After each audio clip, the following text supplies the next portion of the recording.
a córdia, agus fáilte ras. Hello friends and welcome back to the Karmic podcast. It's Míle Buíochas. I am Elaine Doyle and it is with deep, heartfelt gratitude that I welcome you back to this sacred space.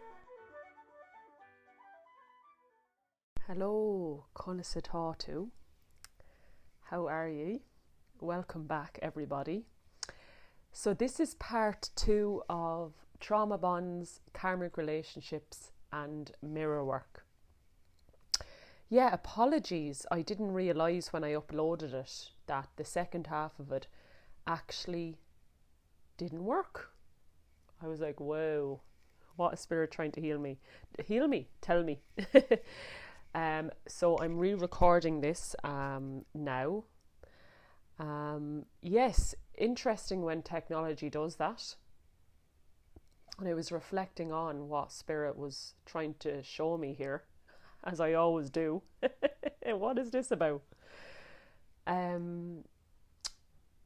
So yeah, I did take a break to get some food when I was recording the podcast, which I never do, but it was dinner time and I had a few things to do. And when I stood up, something disconnected from my microphone, and I thought I had fixed it, but my microphone is actually broken, which is interesting, because I was just wanting, what I did speak about when my podcast wasn't working was the importance of speaking truth in our relationship. So it's interesting, isn't it? That was talking about speaking truth and the microphone breaks. Yes, and also it was getting late at night and I was starting to feel like I should be winding down. I was getting a bit ungrounded and I was like, no, I'll finish it. And I went against myself and my better judgment. I just felt like, no, I have to do it now. Do you ever get like that? Not trusting that you will actually get it done tomorrow or the next day. So spirit was reminding me of that. Slow down, be grounded in what you do. So here we are, more grounded, and yes, I don't have a new microphone. I'm just using my headphones, so I apologise if the sound isn't amazing, but we'll do with what we have for now. So I just made sure that actually recorded there. I just stopped it and it reminded me, anyone who's been to college, you know, you've written like a 3,000 or a 5,000 assignment and you lose it. That has happened to me in the past, a very long time ago. The difference is now I'm a lot more awake to what spirit is trying to tell me in those moments. I was one doing assignments at 2:00 the night before it was due, kind of thing, you know yourself. Lastminute.com. So yeah, just sipping on some hawthorn tea and just inviting us to take a breath.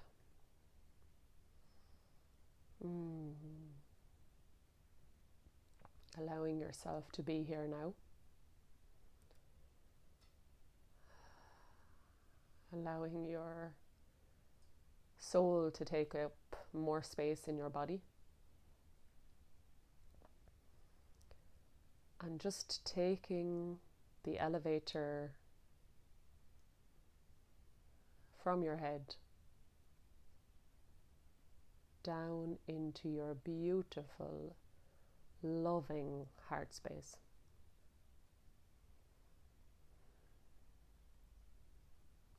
Choosing to live from here.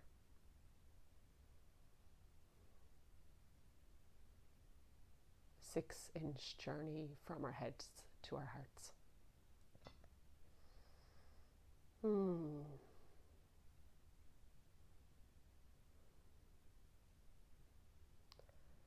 So here we are again, Arash Arish, back again. And thank you for everyone who's reached out and told me. They were like, I'm not sure if it's me or what's going on here, and it didn't sound like you were finished. And I listened back to it to see what I had said and what I had yet to say, because I obviously can't remember what I re-recorded the other day. And I realised that actually there was a lot covered in that as it was. So that's another message. Just sometimes we need to just allow one thing to land and integrate before we share more. So yes, that's another lesson for me as well. So just, I suppose, what else I had talked about and what I wanted to kind of share on this topic was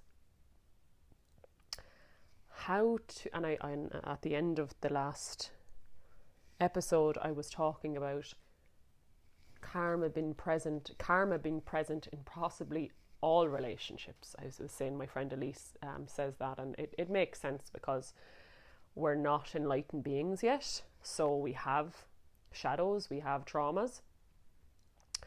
So how do we navigate that in relationship? How do we move trauma bonds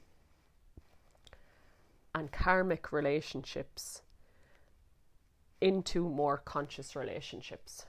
How do we do that? How do we navigate that? It's not necessarily something we were taught growing up, how to communicate in a healthy, loving way. Maybe some of us were. If you were, start a podcast. Okay. So for me in Ireland, my experience of it was, maybe shouting and roaring or brushing everything under the carpet. And then as a therapist, I would have seen people cheating instead of resolving the issues in their own relationship, which is rampant in all classes and all spiritual communities, playing away, looking for love outside of thyself. And just on that, the most important relationship we have is with ourselves, or else we're always constantly going to be seeking that which no other person can really give us, which is love from within. If we don't have love from within, no matter how much someone else loves us, it won't fill that gap or hole. There has to be love from within. Anyways, to come back, so that was my experience of love, or how to navigate issues in relationships. It wasn't always a healthy dynamic, so I've had to learn that, and it's been really difficult, but I've been extremely lucky in my life to attract the most divine beings, both soul sisters and partners, over the past couple of years, that we have been able to navigate how to be in conscious relationships together. And this is what I've learned is, a lot of the things in our relationships we might not have the same view of. We might have different beliefs about what's going on in the world or whatever, but it's how we communicate these differences. So communication is absolutely key, and sharing truth, sharing our triggers, sharing what's coming up for us, and again, I feel like I did speak about this in the episode last year about divine union and love in the new earth, how we can utilize relationships to really heal. When you do this, it actually makes me feel really unloved, and I know it's my inner wounded child.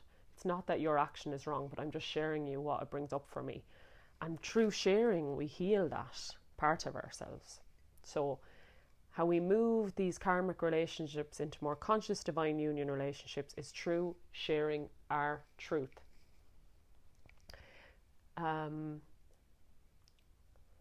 This sounds easy. In my experience, it is extremely difficult. it can bring up a lot for us around being too much, being awkward, being awkward, being too much, causing someone else pain. Because a lot of the times men don't share their truth with us because they know it'll actually hurt us, because it can, and it does. Like, when I've heard my partner share his truth with me, it actually can be really hurtful towards me, but that's my own wounds. He needs to be able to share his truth from a loving way, obviously, which he does. So we don't want to hurt the other person, because we're a people pleaser and we want to keep the peace. So I recently had this big awakening that I wasn't sharing my full truth in a certain relationship because I just wanted to keep the peace.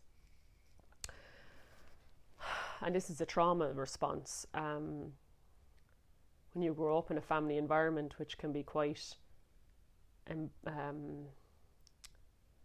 turbulent, sometimes you take on the role as the healer child to keep the peace and to do things so your mom or your dad doesn't get angry or upset. You have coping mechanisms or strategies to keep the peace.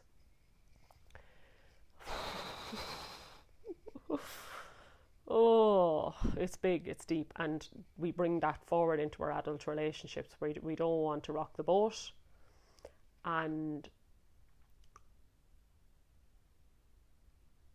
if we continue these traits into our adult relationships, it's very hard to have a long-term, sustainable, conscious relationship, because there is things in the ether that are unsaid that are going to pick away at you and the other person if they're not said.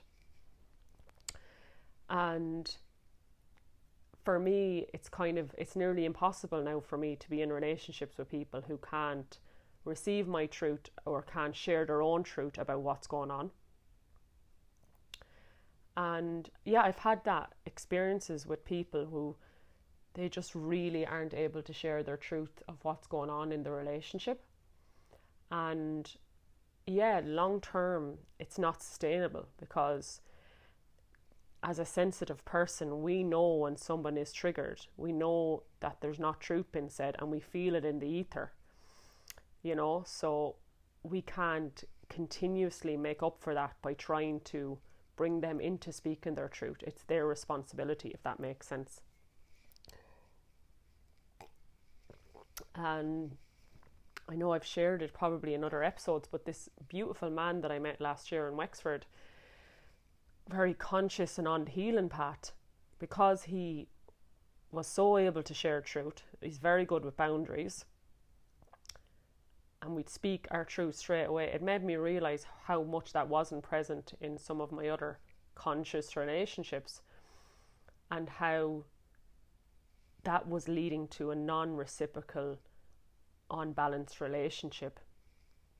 Because if you're always the person trying to bring the peace, trying to share your truth, trying to bring it into alignment, it's unbalanced.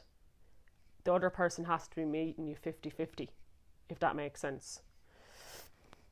So if you're like, no, let's meet up and chat about it, and I'll come to where you are, and I'll come visit you, and I'll hang out with you to make it better.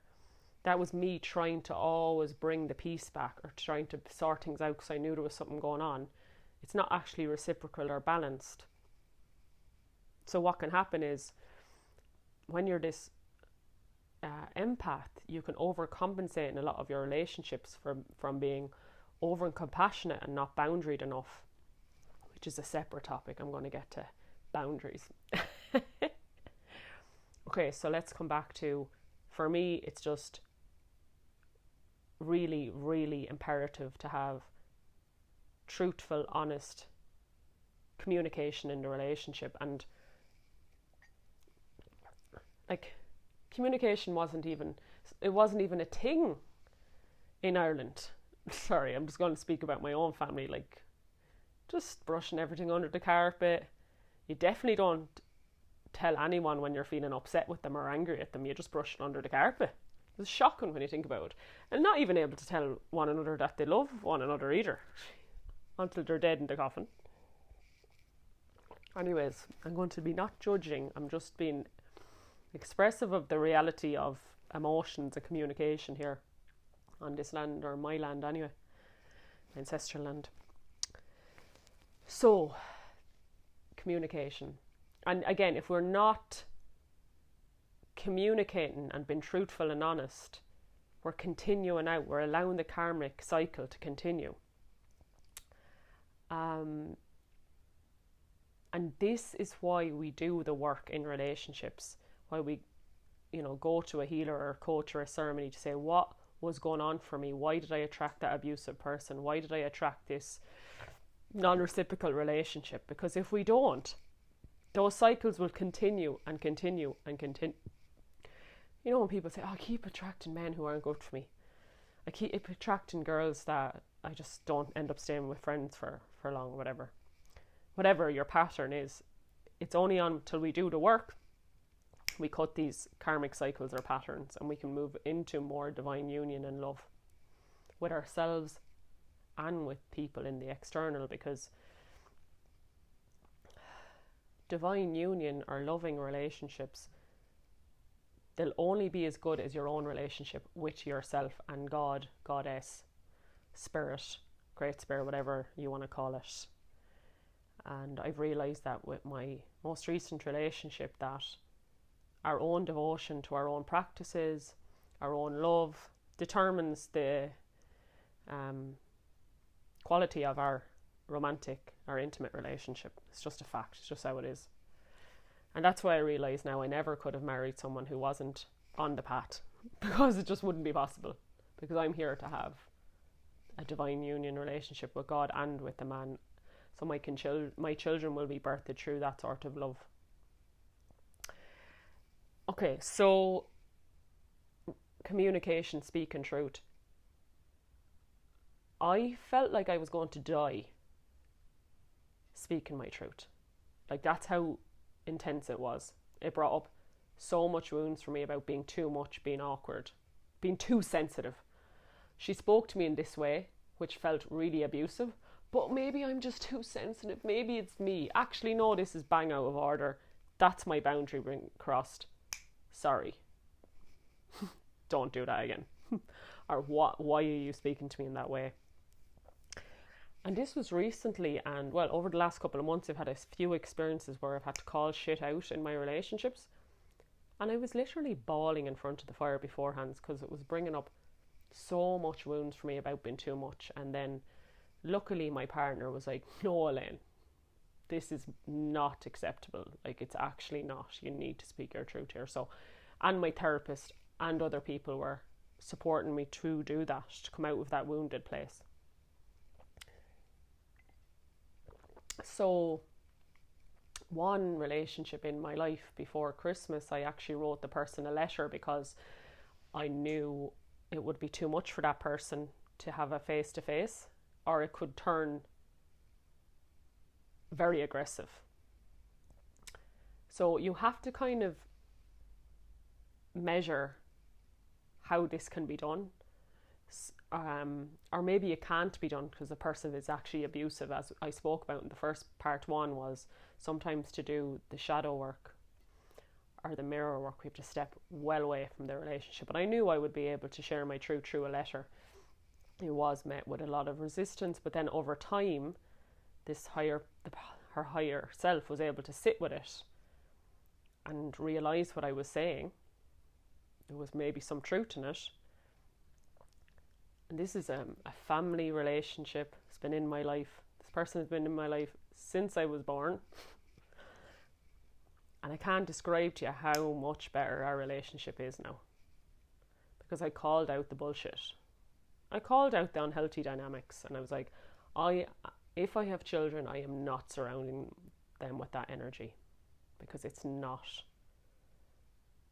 in alignment with who I am or what I am here to do, which is to create more love into the world. So the dynamic, so I cut the karmic cycle. Sometimes the karmic cycle in a relationship is you learning not to put up with that behaviour anymore. And as the person who's on the healing path, it's usually our responsibility to call it out. So calling people out on their bullshit is really important. In a loving, compassionate way. If possible. If possible. I know it's not always possible. And I experience that in my relationships as well, where I react. And it's the burger effect, where you have the negative in the middle and you have the two buns around it, and the buns are all the positives. So I am honouring the light within you. I love you. I love your role in my life. But this, and then more positives. That's how I do it. I think my time as a social worker has made me a really good mediator and saying things in a loving, compassionate way. Because that penetrates the person a lot more than being aggressive, you know. So, truth. This is how we heal trauma bonds and karmic cycles, really, I believe.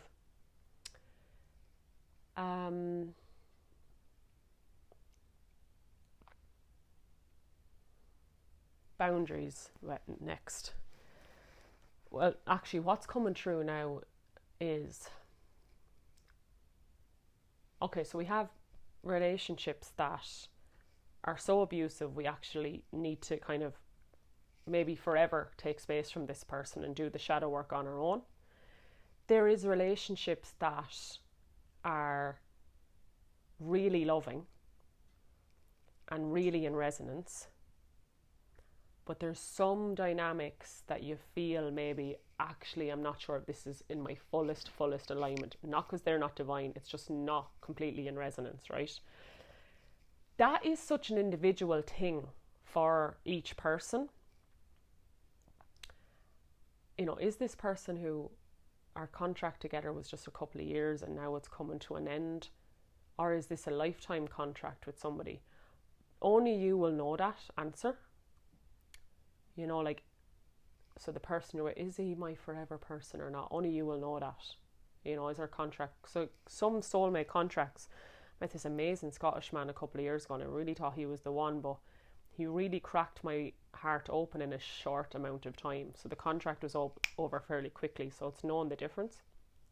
Same with sisters and friendships. I've had such amazing sisters over the past couple of years. Some are long term and some aren't. And when I journal with my soul, so through journaling, meditation, plant medicines, with the fire, with the water, and I ask my soul the question, my soul will give me the answer. So this isn't the human self who just wants to have loads of friends and get along with everybody. I'm talking about your soul who's here to evolve and grow.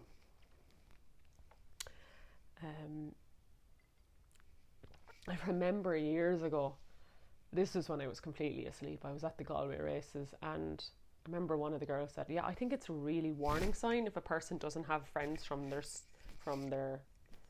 school. Like, I think it's such a bad sign. I remember thinking, yeah, like, it's important that we have friends, you know, long-term friends. I look back and I laugh now because we're constantly evolving and changing, right? So if we happen to have long-term friends, then we're maybe all either not growing and stay the same, right? Or that we're evolving and transforming at the same rate. That's how I feel like we have long-term friends. That's how we stay on a similar resonance. But I do think as humans we're meant to change, we're meant to evolve. If we're connected with our menstrual cycle as women, the moon for men, we're cyclical beings. We're meant to be changing, evolving all the time. So to say we're meant to keep friends for a long time, to me doesn't make sense. Yet, that is a beautiful thing. If it happens, it will happen. There will be people who you will cycle with for a long time. But it can take you a long time to find those people because you are now shedding lots of people who you made friends with from a traumatic place, the trauma bonds. However, as I said, sometimes these friendships can be brought forward when there is devotion and shadow work happening on both sides that make it reciprocal and balanced and conscious. I'm just laughing because there's so much in it. And I hope it's making sense. So nobody else can tell you whether something is meant to be in your life forever or not. Only your own soul. Now, I'll come back to that reading I had that I talked about in part 1, where the sponge cake analogy. That woman did say it was like, she was very specific about names. This is not nourishing for you anymore. You need to move away. Do you think I listened to her? No. Continued it on and on. And realised in the last while, actually, I can see what she was on about now. It took my human self that long to come around to it. When we're on the soul heart-led path, it can be very scary and courageous to actually listen to what our soul is whispering to us, because it might not be always what our human self wants, which might be to leave the job.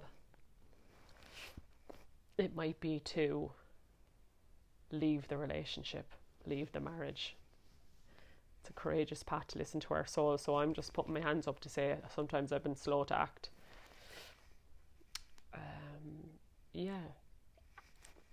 So what else did I want to say here? As I walked out, it's very frosty here in Ireland right now, and I went for a walk to some beautiful ancient trees near my ancestral lands here, like really ancient trees, and they're frosty with, like, you know, snow on top of them right now, and bare. And I thought, I feel like that tree. Bare, stripped, cold, vulnerable. Because so much in my life over the past couple of years and months has been stripped away from me, because it's not really truth or an alignment. And as I looked at the trees, I thought, but that is love too. Even though they look vulnerable, they effortlessly lose their leaves every year, because they have to let go of what is dead. Well, energy is not in resonance, to be born anew with new life force energy in the summer.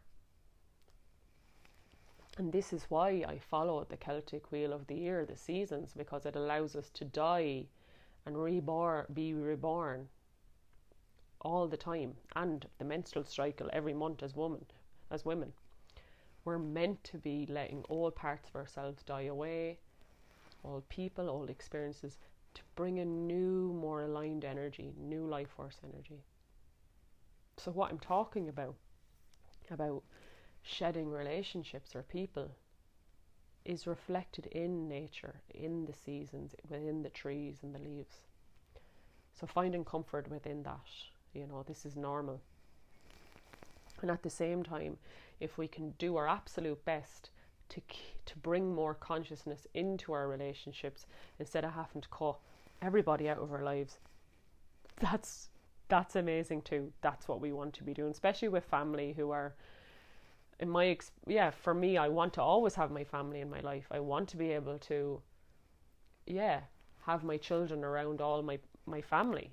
So bringing more consciousness into those relationships is the sustainable thing. And at the same time, as I said, taking time with your soul to see, is it in my highest alignment to have this person in my life or not? So the next thing I just wanted to mention about conscious relationships is boundaries. Oh my God, yes. Any people out there see their Irish mother people pleasing and doing everything for everyone else without any boundaries. Yeah? Oh my God, I think it's a thing in Ireland. Everybody just, especially Irish mammies, just burn themselves out and bend over backwards without nurturing or nourishing themselves. So again, boundaries, not something I had a clue of before I stepped on the healing path. Didn't grow up with boundaries at all. Well, they were very severe boundaries, you can't leave your the table until you've eaten all your vegetables and all that.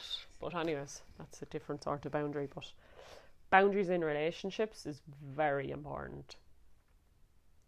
And I could probably do a whole episode on this in itself, is the medicine I've received from the rose this year. So I've been connecting with the medicine of the rose and the hawthorn, which I'm now drinking.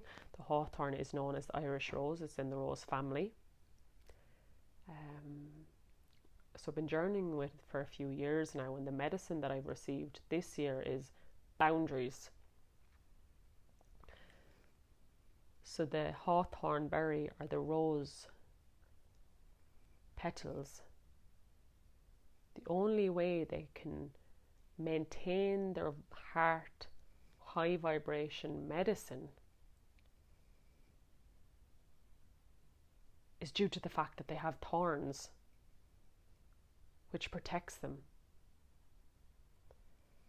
So if you want to keep in your high vibration loving energy, you got to have boundaries. And I think a lot of women, in my experience, in Ireland especially, no, not in Ireland especially, sorry, that's not true, women worldwide, I'm saying especially because I mainly know Irish women, Welsh, Scottish, English, American, everywhere, every woman, every single woman and man, don't want to be sexist here, and man, I think men are, no, I'm going to say men are actually better with boundaries in my experience, but women so compassionate, overly compassionate. And I think this over compassion can lead to no boundaries and being walked all over in relationships. I don't even know if the word is over compassionate, because I think sometimes it's coming, that over compassionate energy is coming from a wounded place, which is, love me, I need this relationship, I can't be on my own, so I'm going to do everything I can to maintain this relationship in my life. Does that make sense? Because if we spoke our boundaries, we'd probably have to break up with the person or end the friendship. So I can see that over compassionate energy can actually come from a wounded place. Does that make sense? I've noticed it in myself. I want everyone to like me, I want to be loved, I can't be on my own, I can't not have friends, let's just put up with the shite. But of course, you know, we're all moving. I'll speak for myself. I'm not afraid to be on my own, because I'm never on my own. And that isn't about being harsh in relationships, but it is about being very clear in our boundaries. And, you know, I've luckily had some beautiful experiences in conscious relationships where I've been able to state those boundaries, and we've been able to, meet each other's boundaries and needs, you know. And again, time with your own soul will tell you what your boundaries are and will tell you when they've been crossed. You know, journaling, I journal, I call on my higher self and my soul now. Tell me if my boundary has been crossed in this relationship. It'll be very quick to tell you.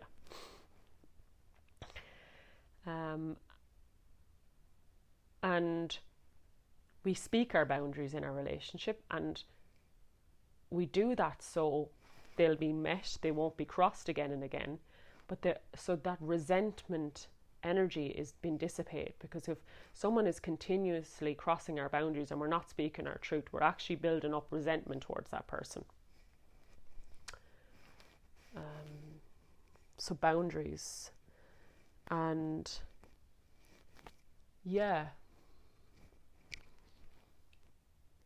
it's a difficult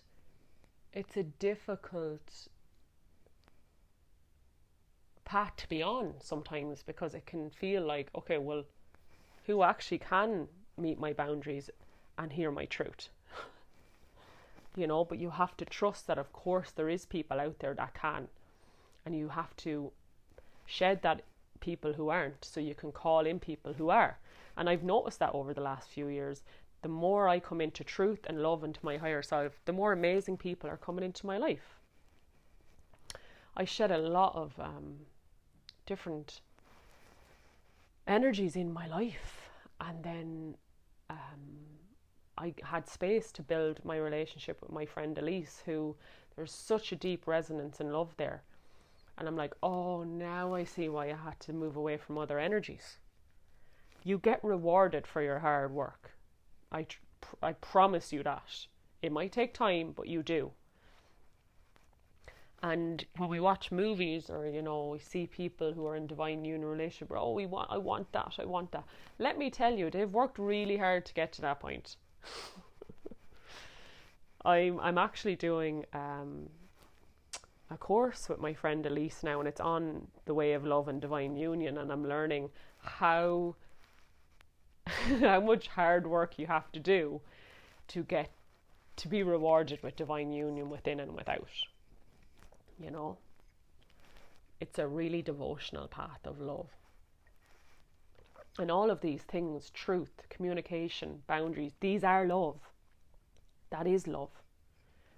Shedding things that are not in alignment, that is love. Like, this is the path of love, the path of heart.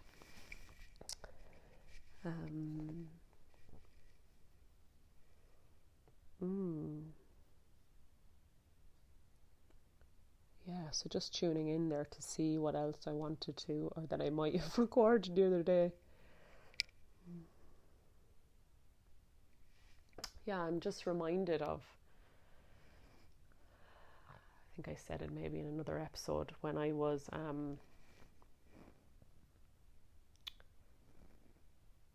working, it was a long time ago, 2011, I was working with older people in James's hospital, and this man said to me, show me your friends and I'll tell you who you are. As in, who you hang around with says a lot about who you are. And that's the time I was in that abusive relationship, and I was like, oh shit, yeah, that's not good. That these people in my life do not represent the love that I am, the purity that I am. And over the years, in the past decade, I've met and been friends with some of the most amazing people from all over the world. I remember when I would travel the world for 6 months, and I met the most amazing people, and I was like, okay, this is a sign my vibration is increasing, because my friends are like amazing, and your friends will reflect back the love you have for yourself and your own connection to source and to God. So just scanning around and seeing, do these people really reflect who I am? Are they in the same integrity as me? Are they on a similar mission? Do we have shared values? It's very important, extremely important. That's one of my boundaries, with myself, is to be in relationship with people who have similar values. And my values are love and non-judgment and connection to the earth and natural. Like, I like everything natural. I wash my hair with clay. I grow my own vegetables. I just wear natural materials. This actually is important for me, to be around people who are on that wavelength, it doesn't have to be that extreme. I think I'm the only person in my life that washes their hair with clay, but that's a whole episode in itself, which is fucking amazing. My hair has never been this good, but that's very off topic. But it is, allowing yourself to be around that. And I know when I met my partner in Wexford last year and I brought him into my world, and he was like, oh, I've been waiting to hang around with people like you all my life. Hippie, as he calls me, which I wouldn't label myself as that, but we're actually allowed to be around the people who we really want to be around. We're allowed to be. Allow yourself to do that. So, what else?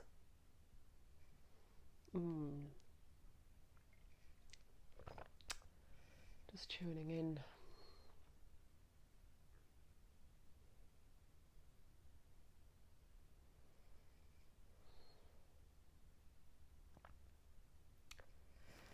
Yeah, so just to sum up, really, on some of the themes here, if I can possibly sum up all that in a few minutes,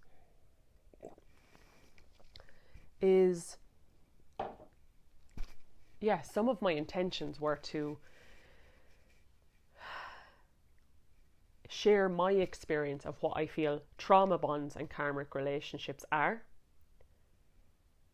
right? But how we can also move those into more conscious, healthy relationships.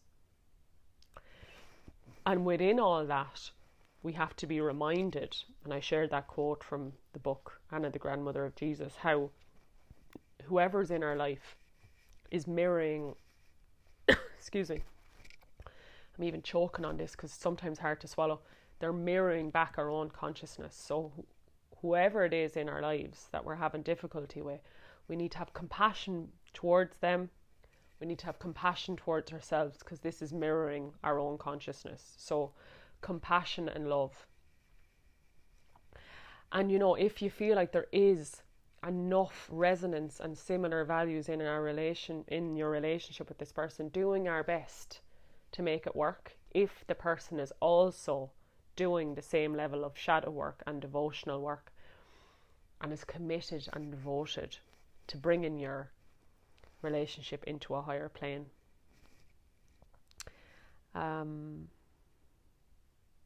Everyone is a mirror of us, you know, but sometimes we got to step away from the mirror and do the shadow work on our own, because it's just not healthy to be around that person all the time. It's actually draining our life force, you know. And I suppose one of my intentions was to remind people it's very normal on the healing path to shed a lot of your old friends.